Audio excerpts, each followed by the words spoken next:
2024, and you're tuned in to Wave 105 FM.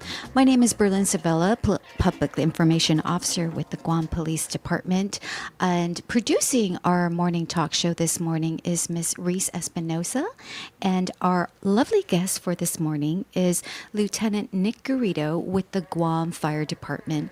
And this morning we wanted to have somewhat of a collaboration discussion on safety tips as we near and venture into our holiday season, which starts with our Thanksgiving. And I'm sure after Thanksgiving, there's the, the celebration that will commence on Thanksgiving and thereafter, and a lot of things that we would partake in as far as sales that go on or visiting stores, shopping malls, and of course, in preparation of our celebration, we have all these new techniques on how to be able to cook certain things, and Lieutenant Garrido is here to share with us, along with collaborating public safety, police safety tips. Lieutenant Garrido would like I had asked of his presence to share with us from his side of the Guam Fire Department what tips and safety measures we could take during this time frame as we see the holiday season. It's also important to keep safety at the forefront of our minds because, at times, sometimes we are oblivious to those things and that we focus more on the journey versus or the destination versus the journey as we get to there. So if it's not too much to ask, welcome, Lieutenant Garrido with Guam Fire. What is it that we can collaborate and discuss on things that we could share with our community regarding safety tips? So Hafa and good morning to everybody out there listening, and thank you to Berlin and the Guam Police Department for allowing the Guam Fire Department to come out and just share some safety tips. Always. So, yes, happy Thanksgiving to everybody out there and happy holidays to, with the coming weeks. But, of course, at the end of this time of the year, we always want to remind the community and share the community with so many different type of safety tips. And we'll start off with, we'll go ahead and start off with Thanksgiving, right? We'll go into the cooking portion because this is what people in Guam like to do, right? We like to cook. So we'll generally talk about just cooking safety tips. I guess one of the biggest things is make sure we never leave our cooking unattended. Be mindful of where you're cooking because this is a time where families are all present. There's a lot of kids that are out playing, so be mindful of your surroundings, especially hot oils, the flames from the stoves or the burners or even the barbecue grills, because at times we may get too into our cooking that we forget that there may be a kid running around and they could easily injure themselves, or you could injure them too. With that being said, with aside from the cooking portion or from the actual cooking portion, also be mindful of like the knives and the tongs that they use, because we also want to prevent any type of injury from the kids, and then also just keeping yourself safe in that area, right? We want to enjoy the holiday and not spend our day at the clinic or at the hospital because we injured ourselves or injured someone else by accident. But additionally, too, with that, remember we also, if you are unsure, also have a fire extinguisher available, especially if you're cooking inside. Do Right. not leave your home and leave the stove on low because I'll be right back. I'm going to run to the store to get another item or ingredient. Like, please do not do that.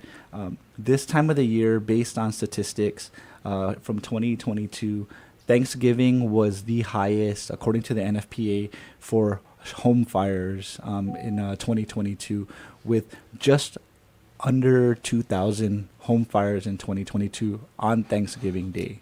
So just be mindful of that. When we talk, aside from the cooking, we'll go out and get into just general home safety at the Okay. same time. Remember to test your smoke alarms, right? Have a fire extinguisher ready and always plan an escape route. And then I'll also get into some candle and recreation or outdoor lighting and decorating safety, right? So we all know that candles are flammable. If we leave them near paper, we leave them near boxes or even near our furniture, it could easily catch fire. So be mindful of that. We would prefer to say to use electric ones or the battery operated ones that still have the same look, maybe not the same scent, Okay. but it's a lot safer. With our decorations, also choose the ones that are flame resistant. Read specifically on the manufacturer's label, and they're flame resistant. They're also flame retardant. Keep in mind that when we are using electrical or candle or correction Christmas lights, especially around the trees, if they are fresh trees and you're not properly watering them, they also tend to dry out. With that being said, dry leaves and fire do not match. They actually match because it'll cause flames, and then so be mindful of that. Also check your lights. Just make sure for any type of frays, broken sockets, loose connections, and if they are damaged, please dispose of them or replace them immediately. Do not continue to leave them on. Additionally, with that, do not overload your outlets. Don't daisy chain the outlets. Wait. What is a daisy chain, So LT? it's how you go about rolling the cord itself, right? So sometimes we remember that the electrical current, you want to make sure that the line is stretched out completely. It's not still in a bundle and you're trying to attach different cords because you only need 3 feet of extension cord, but yet you have 100-foot extension cord and you're leaving it all wrapped up together. You want to make sure that the current of the electrical activity that's going on, you want to keep it consistent, keep it stretched out, so that way it allows for proper flow of electricity. I know you have possibly a long list, but before you go on to the long list, may I ask a question? Sure. Not all, well, I wouldn't know because I don't visit many homes, but I'm uncertain whether or not many homes are equipped with a fire extinguisher. And I know that growing up, we never had one. In the event that something does occur, as something being mindful, are fires being put out, maybe just small ones, right? We're doing potential safety, but if something were to have a spark, would you not recommend like using water over something that's dry, like something powdered, or putting a non-retardant or fire retardant cover over it? Is there a difference? I know that I've experienced maybe a fire that came from a stove because there was oil by the pot. Would you recommend that I guess, dabbled water or splashed water on it, or would I just make it worse? So it really depends on the type of material.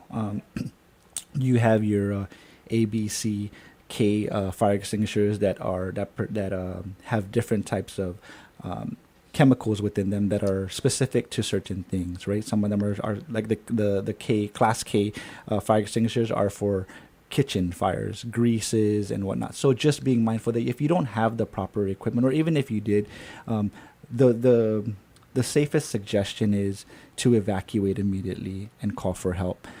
One, especially if you're uncertain of what the possible outcome may be, or even question at any doubt, the safest thing is to evacuate, remove yourselves, your families, and call for help. And the reason why is that we don't want to cause, if it's unfortunate situations, and if we have a damage in my kitchen, like for example, if I had a damage in my kitchen due to a fire, I can go, and though it may, I have to go through a process financially to be able to repair that. Like we can't replace life. Okay. So the biggest thing that absolutely. we want to mention is safety for ourselves and as human beings is evacuate the home and call for help. Because we don't know what happened. We don't know exactly how that incident occurred, whether it may have been an actual fire, it could have been electrical, it could have been something else that maybe within the cooking system that you're using, whether it's an electric stove that may have a malfunction that could lead to other issues. So the safest thing and suggestion that we give from the fire service is to just evacuate the home and call for help. And the biggest, we want to emphasize on that because it's easier and it's a lot better if you called for help and we got there and we were able to see the situation and be able to identify it and be able to mitigate it, or if it's self-extinguished, then for you to call after, and by then you're going to need help, you're injured, or your family's injured, or there's further damage. So around the holiday seasons, I'm sure when family gather, whether it be of a large scale, but let's go with the large scale because locally we have the tendency to have large scale family gatherings, and we also have our small, quaint ones. But do you have any suggestions or recommendations as to the age of the children to be, involved in the process of the holiday season? I know during my time frame, children, well, at least for me, children weren't allowed in the kitchen. But we do have those families that start at a very young age for their children. And as a safety tip, while we have children in the presence, possibly learning the traditions within the family home, suggestions for children of young ages who may not understand the concept of don't touch, or this is sharp, or this is hot, and stay away from this area. So with that, it's generally just education that we can, right?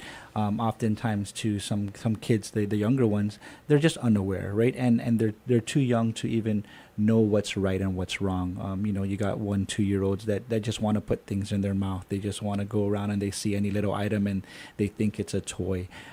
So I think one of the suggestions is definitely, especially when you talk about larger families and larger functions, maybe if you could even delegate, someone to, hey, can you just keep an eye on the kids while we take care of Right, yes. of cooking? And it's not to take them away from that fun that they're having while cooking, but it's also just being mindful and saying, hey, at least we have somebody watching the kids, because even while you're cooking, if the kids are playing, if they slip, they fall, whatever it is that they may be doing, we want to also avoid that. So I think that would probably be the suggestion that we would definitely offer is, kind of divvy out the responsibilities between, or the older kids, or even the other family members.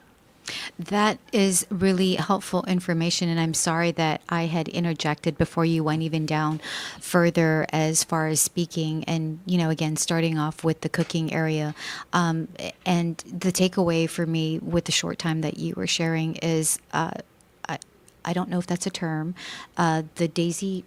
The daisy chain. So yeah, just talk about, like, basically we're overloading our extension cords and our outlets. So even if you look at the multi outlets, they have the surge protectors. They're also rated. They're rated for X amount of electrical currency. So we want to be mindful that we're not overloading that. Also, outdoor lights, right? This is the rainy season. This is the time that we get a lot of rain, throughout the island. So we want to also make sure that they are also weather resistant for outdoor, because water and electricity do not go together. Okay. And that causes some shortage on the and malfunctions on the electrical system. So with that being said, like when I talk about outdoor lights, and we never want to leave our homes with our lights plugged in. We always want to make sure we disconnect them and shut them off before we go to sleep, before we leave their homes. Of course, it's nice to come and see that at home, but we also want to make sure that, yes, we're also in your homes, you're providing that light for people in the community that drive around and they like to enjoy and go. It just brings you into the season. It's very warming and at times welcoming. And I'm glad that you pointed that out, LT, because I would have, prior to hearing what you would have said, admittingly so, I just would have figured, well, if I have a surge protector and I have 5 outlets that are open, I'm going to just plug in 5 outlets, not knowing what 5 outlets and the wattage that is required, based on the experience when responding to something of that sort.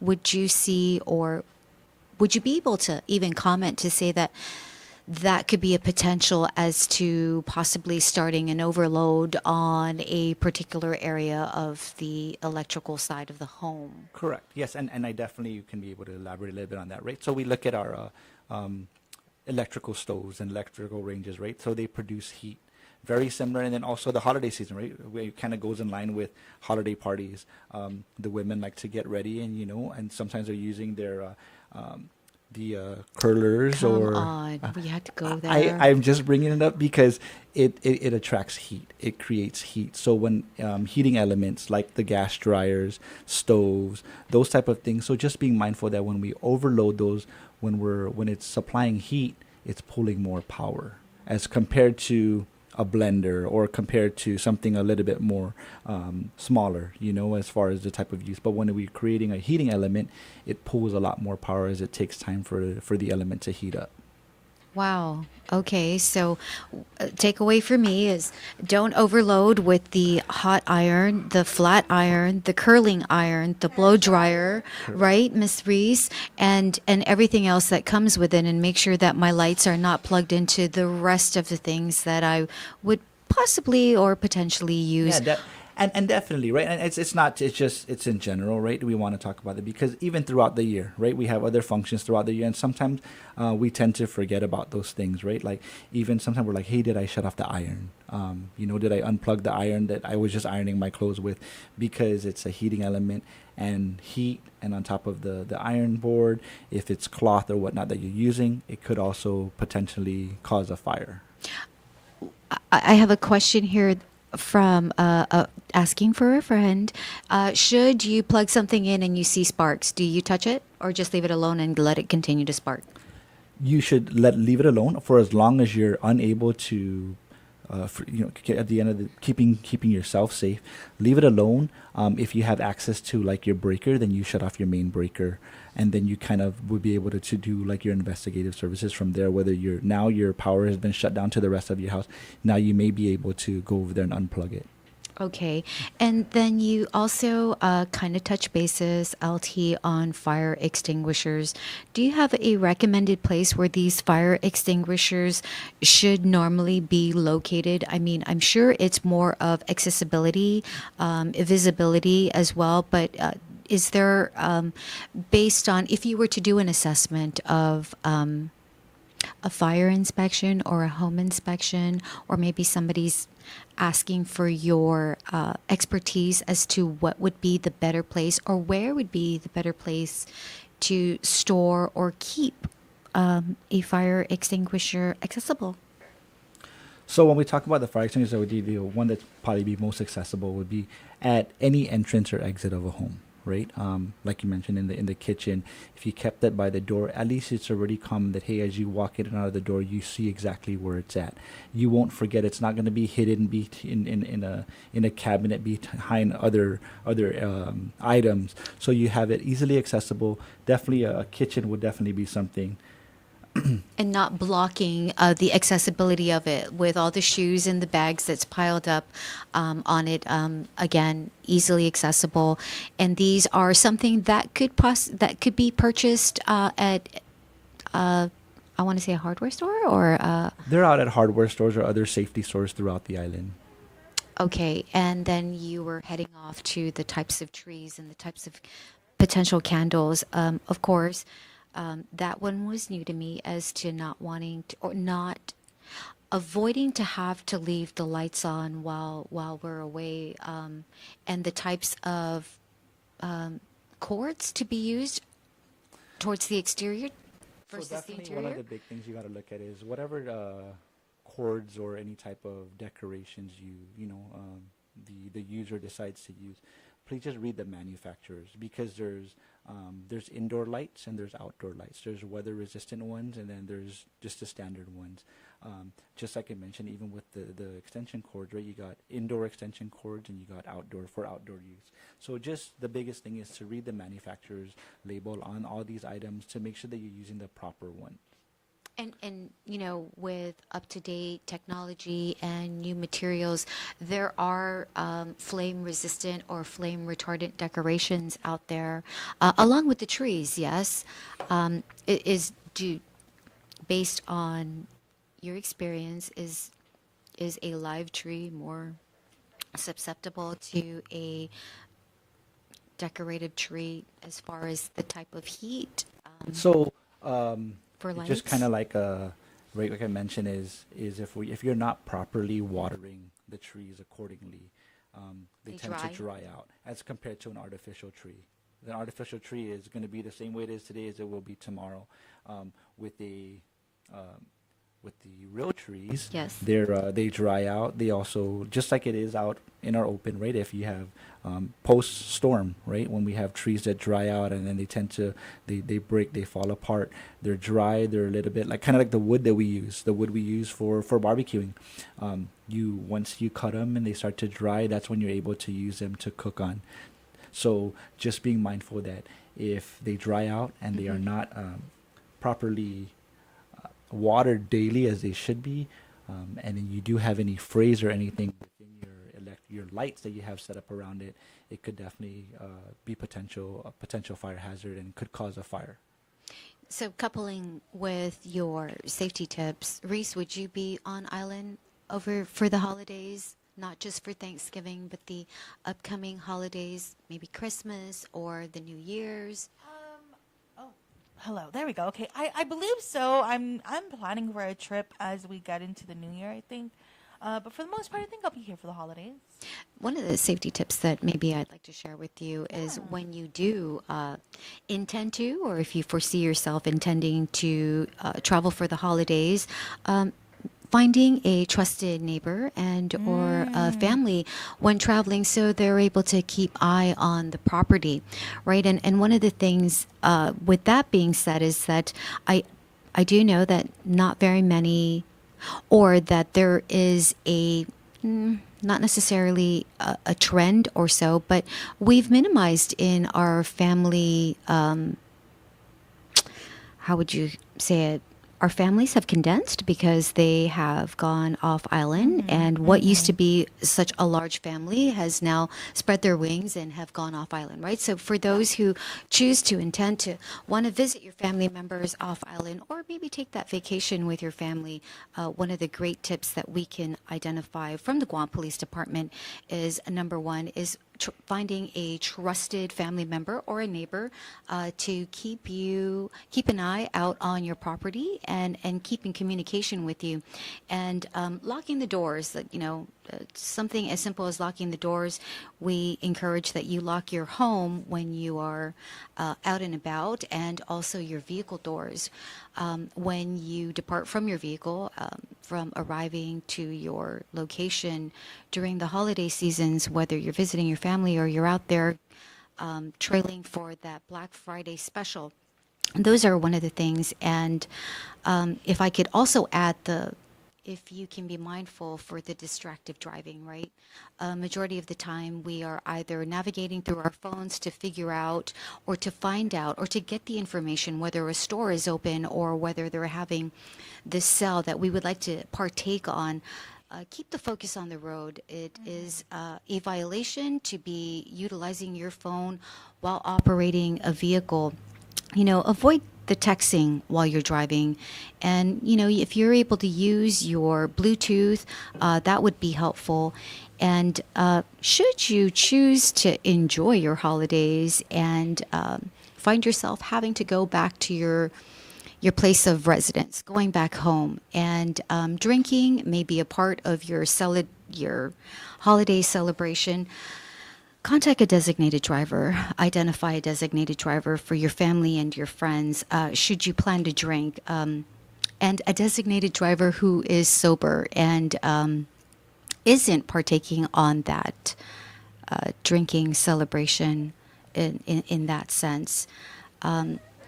For those who would be, I guess, visiting our malls or our heavily traffic areas where there would be these sales, one thing that we would like to try to incorporate as a safety tip is to not go alone and to partner up with either a family member or friends while you're out there going shopping and enjoying the evening and the holiday festivities. Be with a partner if you choose to do so. And while exiting the vehicle, valuables and the things that you may have purchased that you would like to come home with to gift to your family members, the valuables. I'm sure that some individuals choose to visit more than one shopping area, and purchasing from one to the other. Let's secure them properly into the vehicle. If you're able to utilize your trunk space versus just exposing it in the front passenger seat or the back passenger seat, or if you have such a large purchase, maybe you might want to go home and make that drop, or I guess secure it in the vehicle where it's not as visible and or as noticed. And another thing that we'd like to possibly ask to keep in mind is, should you choose to travel or to make large purchases, to use these purchases, or to use, while making these purchases, to use a credit card or a debit card, and not to travel with a large sum amount of cash in your possession. I'm not certain if you would possibly agree with that, not as a lieutenant, but when you do go out with your family and or your friends, if those are some things that you find useful, LT. No, definitely. I think, like you mentioned, in just regards to safety and everything, is just being mindful of our surroundings. Like you mentioned too, with going with a partner, it is a holiday season. At times we tend to be so caught up in the moment that we're enjoying that we forget about our surroundings. Definitely, right? And then sometimes you're just you're in a hurry. And it's not that we are not so aware of our surroundings, but some people have a mission over the holidays to ensure that they hit all the places that they had planned for, that they are not aware of their surroundings, thinking that they will not be identified as a potential target. There are people out there who don't have the greatest intentions, and it's really easy for someone to just be observing what your actions or movements are, or that you could even see that you are not aware of your surroundings. So please be vigilant, stay aware of your surroundings, especially in crowded places, along with parking. Something as simple as parking, albeit it may be something of common sense, but not all of us are thinking of common sense during this time frame, and think that an open spot that is far and has much distance without the ample lighting, take a moment or two to find something that is a little bit more conducive to a lit area, or a place where you wouldn't find yourself in that potential situation as a victim of a potential crime. Definitely, and I definitely agree with that. Like you mentioned, just being mindful of your surroundings. At times, also we may rush, and it kind of also leads into auto accidents, right? Because we're rushing to get from point A to point B, and sometimes we're not mindful that there is going to be a lot of cars out on the road. Like you mentioned earlier, there's heavy traffic during this time of the year, so we want to make sure that we're also mindful of that, because potential for auto accidents are definitely high. LT, as a PIO, I really appreciate all the advance warnings that you give to our media partners that's being distributed and disseminated. And I've seen a couple regarding high tides. And thank you for bringing that up, because I was actually going to talk about that too, right? So we definitely got to thank our partners at the National Weather Service, also Jenna and Steve at Guam Thank you, Homeland, Jenna and Steve, for always being on top of it. Definitely, because they push a lot of that out, right? And we want to kind of also, I'll also remind that Chief Joey also reminded me this morning about to bring that up too, right, regarding rough seas, because this time of year, this is the time when seas start to pick up weather. And so just being mindful of that, like we have people that are going to be coming on island to spend the holiday season, those that are off island for school, or just families that haven't been here in a while, or they normally plan to come to Guam, during this time of the year to spend the holiday season with family. So there's also going to be a lot of outdoor recreational activities going on. So just be mindful that we adhere to the warnings given by the National Weather Service, and also through Homeland Security and the Office of Civil Defense, because sometimes it's forever changing, right? And we see it as citizens of the island. Like we'll be driving in one area and it's nice, bright and sunny, and then a few miles down it's raining. So being mindful of the surrounding, the water conditions, also being sure to make sure that we inform family or friends that, hey, this is where we're going to be at. Ain't because that the truth? Yes. something as small as communicating that information could really take you a long way. When we do go out in the water, we're also not going out alone. if you're doing any type of recreational boating, if you're doing jet ski, personal watercrafts, and you're out there enjoying yourself, just be mindful of, hey, like I inform people of this is where I'm going to be, this is what I'm going to do. And also having the proper hydration kits when we're out hiking, for example. Even when we're out in the water, sometimes we tend to have so much fun and we forget to tend to hydrate, and that's one of the big things too that could cause also anyone to feel ill and could also potentially have us in the hospital or in a clinic because we weren't properly hydrating while we were out enjoying ourselves. I'm glad that you were able to expound on that because I've realized that the dynamics of how we celebrate our holidays is not only that there are traditions to have it in the home front, but we also have those who want to try something different. And trying something different could include spending that holiday out on the beach or hiking or doing something adventurous, right? And that is what they would like to do in celebration of either Thanksgiving or the upcoming holidays that we will foresee in December.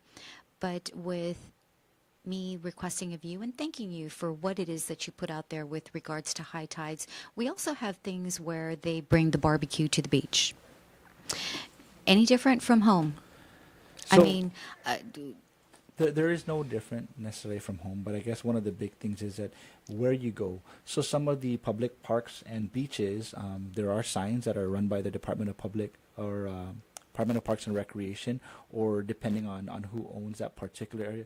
Just we also got to be mindful. We got to adhere to their rules, right? So the public beaches and parks, some of them do not allow you to barbecue or to do anything within those areas. And if they do allow you to, you may have to get a permit through their office. So just one of those things too. Right?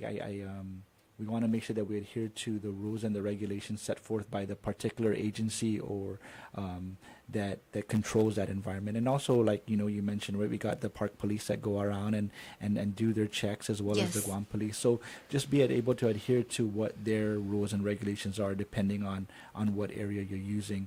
But even if you were to barbecue at the beach or at a park, being mindful that, hey, it's still potential as it would at a home for any type of fire, any type of injury. So still the kids are going to be running around, the kids are going to be playing. So it's really no different.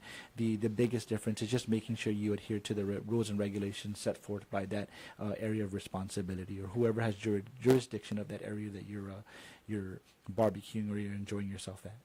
for the not for the record, but just for clarification, albeit that we are surrounded by a body of water, is there any public areas where it's just a little bit more rough than others?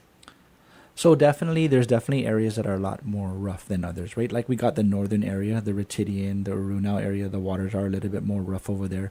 Also, depending on the time of year, the east side, right? Like we see it over there by First Beach, Jeff Pirates Cove area, like that area tends to get a little bit more rough depending on certain times of the year.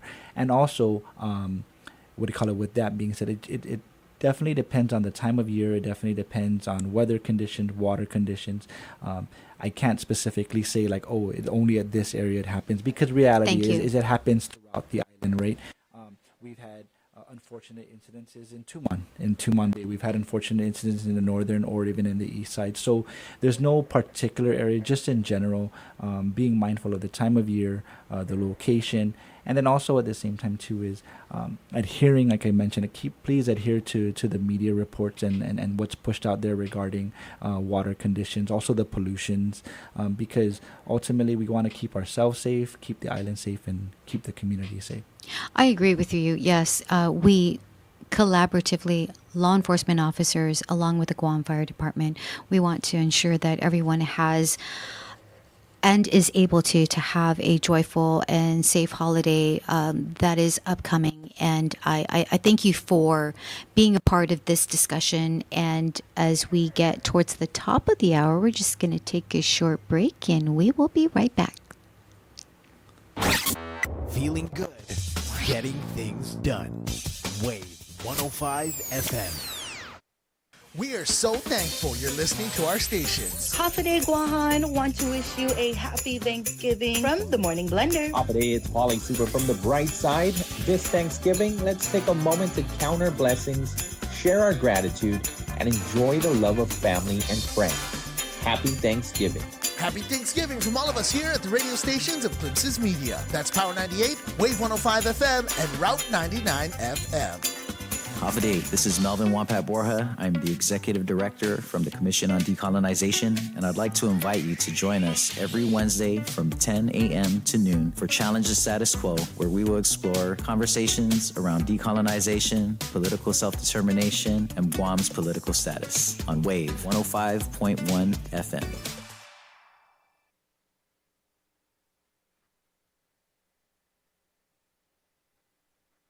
I'm a young federal employee. I've never had health insurance before, but I'm thinking I should, just in case. It's federal open season, and I'm researching Take Care's HTHP option.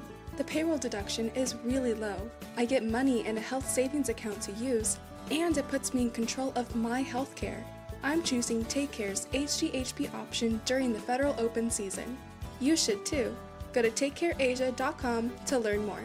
Take Care, our island, your health plan. We are so thankful you're listening to our stations. Day and I Lily. It's your girl Nene from your Tidal Wave Show. Happy Thanksgiving. Gobble, gobble, gobble. Hey, what's up, guys? It's me, Ed Suarez from Ed Suarez Live, and I just wanted to pop in and greet everybody a happy Thanksgiving. Enjoy the feast. Happy Thanksgiving from all of us here at the radio stations of Glimpses Media. That's Power 98, Wave 105 FM, and Route 99 FM. Hey, what's going on, Guam? Dicey Dice here, and I'm inviting you to join me on Power 98 Monday to Friday from 10 a.m. all the way to 2 o'clock in the afternoon. We are covering anything and everything from entertainment, headlines. We are doing sports, giveaways, and more. And don't forget, the show is all being brought to you by Riga Royal Laguna Guam Resort, McDonald's. I'm loving it. Shouts out going out to Vitali's Italian Restaurant, Wise Owl Animal Hospital, Lotte Hotel, and Golf Espresso. Rolling with Dice in the middays, Monday to Friday, 10 a.m. to 2 o'clock on Power 98 FM. The other guys can't beat my $5 Big Deal breakfast meal. A breakfast jack, French toast sticks, and a hash brown served all day. I mean, are they even trying? At Jack, every bite's a big deal. Price and participation may vary. Welcome to Jack in the Box. The views and opinions expressed in this show are that of the show hosts, guests, and callers. They do not necessarily reflect the views and opinions of the staff and management of Wave 105 FM, Glimpses Media, or any of our partners. As we strive to provide quality, respectful, and engaging content, we welcome you to participate in the conversation. Thank you for tuning in to Wave 105 FM, the sound of Guam. Enjoy the show.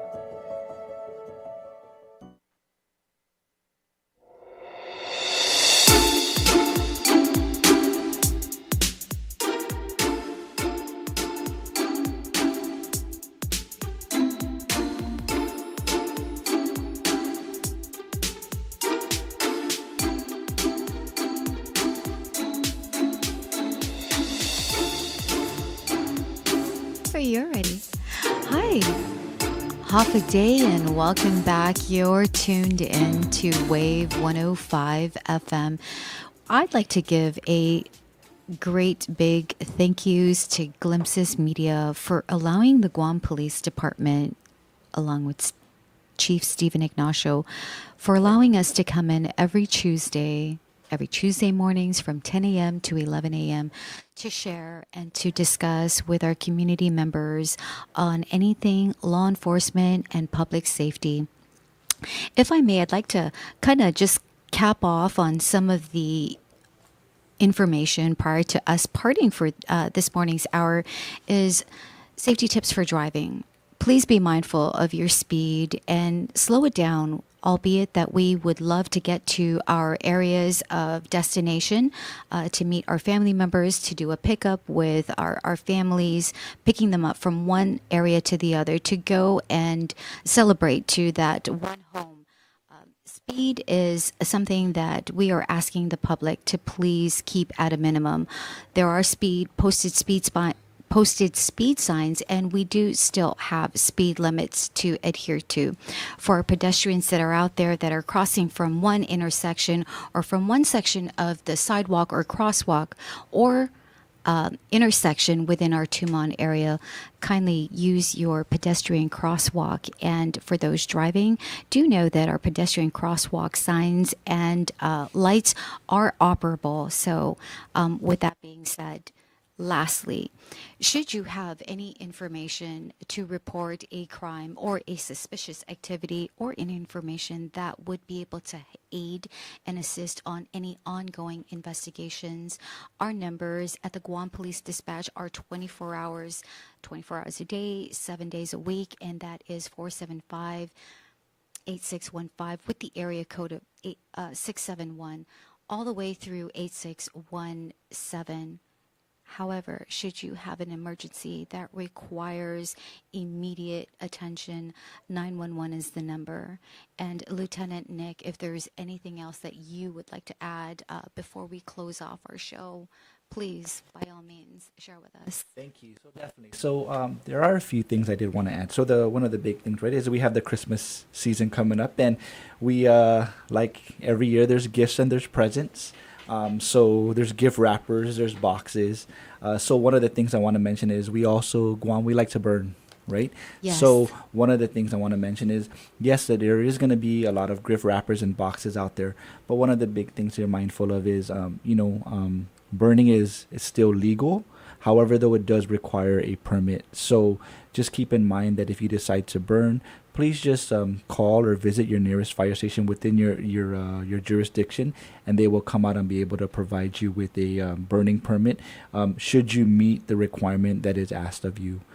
So like you mentioned, it has to be in there is a requirement. There is they'll be able to give you further guidance as far as what you need to do and what you need to have within your property to be able to allow for you to burn. Is there a difference, LT, between properties, as in if I live in a secluded area that's heavily vegetated and I maybe have a drum that I could put my debris in, cardboard boxes, things of that are able to be burned other than plastic and or rubber, would I still need to be able to call GFD to inquire whether or not I'm permitted to burn? Do they change? Do we have levels of when you're able to burn? So as far as what the areas, like you mentioned, it's still the same requirement. Okay. It's across the board as far as residents within the island being able to burn. Whether you're in a secluded area or whether you're in an area that is that has a neighbor next door from you within a few feet, we still require the same permit and same guidelines. And the reason why too is, like you mentioned, if it's heavy vegetation, it could easily catch on to that area, and the next it could cause for us to potentially have like a grass fire or within those areas of areas. So we just want to be able to avoid that, and more so at least have the fire department come out and be able to provide you that insight as, hey, this is the area that we would suggest for you to burn. This will be our suggestion as far as how you should go about burning. And I'm glad that you pointed that out, Eltine. If I could just ask this one real quick question.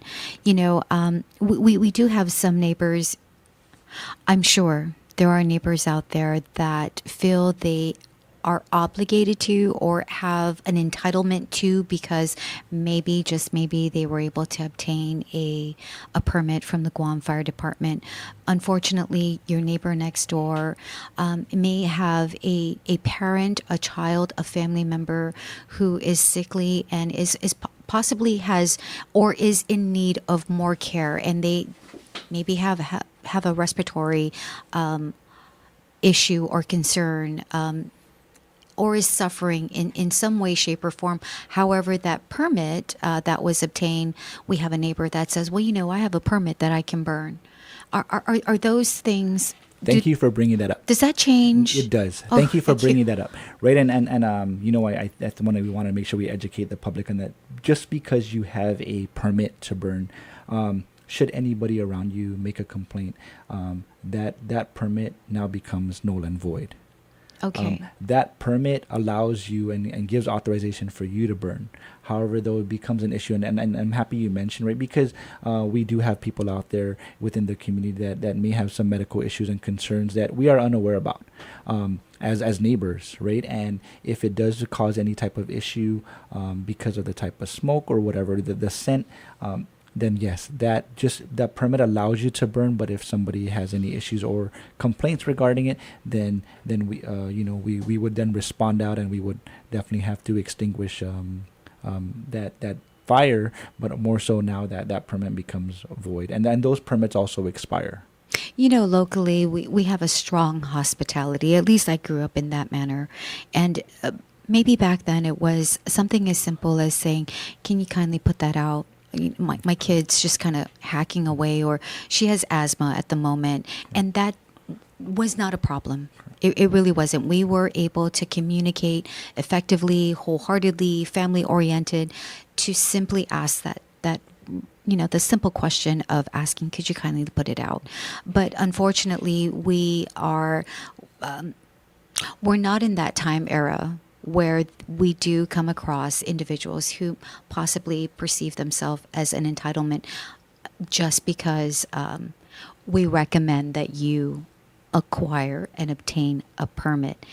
And again, thank you so much for the clarification that just because one may had acquired or obtained a fire permit does not supersede someone who is possibly going through some kind of medical concern that burning something would hamper that. Correct.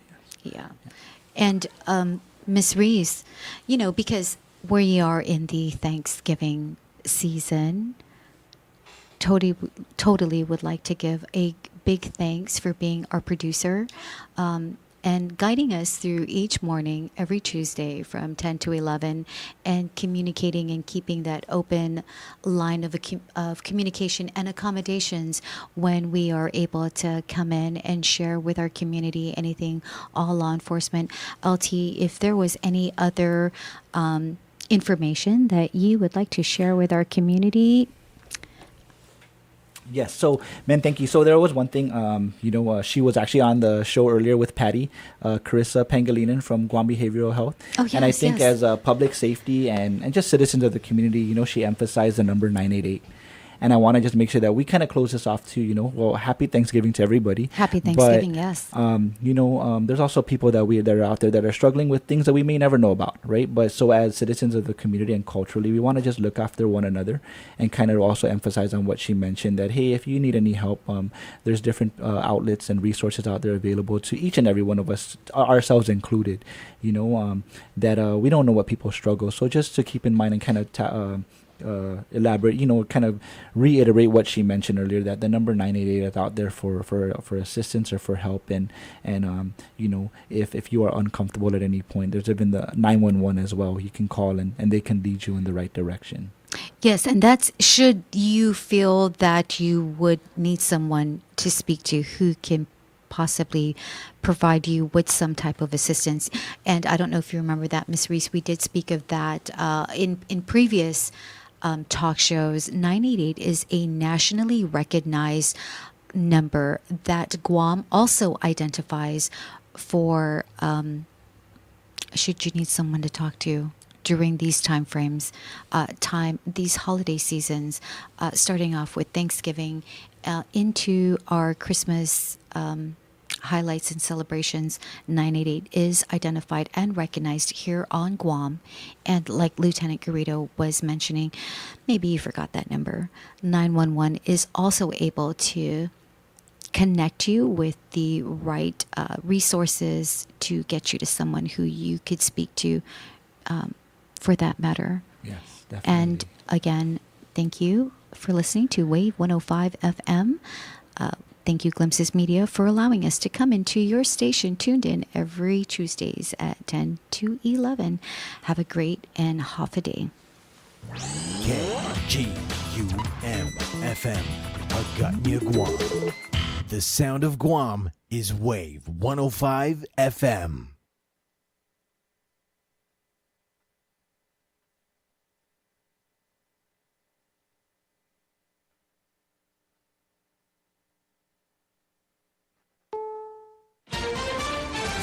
is CBS News on the Hour, sponsored by Progressive Insurance. I'm Cammie McCormick. Special Counsel Jack Smith has abandoned two